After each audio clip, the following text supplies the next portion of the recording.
Hi everyone, and welcome back. Life is constructed by our choices. We know that the prodigal son made a foolish choice, a rebellious choice. He took his inheritance, he went and wasted it, and he lost everything. Yes, ultimately he was reconciled to his father, but without his inheritance. The choices that we make are not just major choices that are important, but it's the small choices. It's the desire within us to do what God wants. That's the key. Proverbs 14 verse 12 says, "There's a way that seems right unto man, but the ends thereof are death and destruction." Now, our choices cannot be based on good ideas or good intentions. David had a good intention to bring the Ark of the Covenant back to Jerusalem on a cart, but it was not God's way. The result was God's judgment. So our choices need to be made carefully.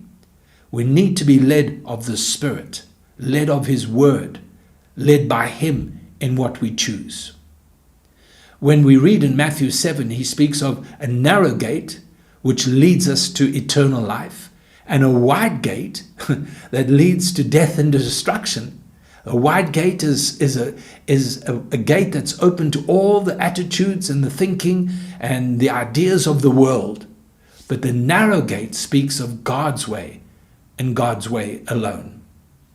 In the old city wall, they would have the entrance of the city, and it was a big gate during the day, and all the traffic could come and go through it. But at night, there was only the pedestrian gate, which meant that you had to go through, but you couldn't take any baggage with you. In other words, you had to leave your ideas, your understanding, your plans, your ambitions, other people's opinions. You had to leave that behind. You had to just come through that narrow gate. That's what it's talking about. That's the choices that we need to make. So sometimes we choose wrong. God, in His grace, forgives us. And I've experienced that when I've made a wrong choice, somehow God has used that to bring a greater maturity in my life. Through repentance, through brokenness, God has access to my heart, and He's been able to restore me and put me back on the right track. That's the way God works. He never holds the past against us. But you and I, we need to make good choices. Let's start right now, today. God bless.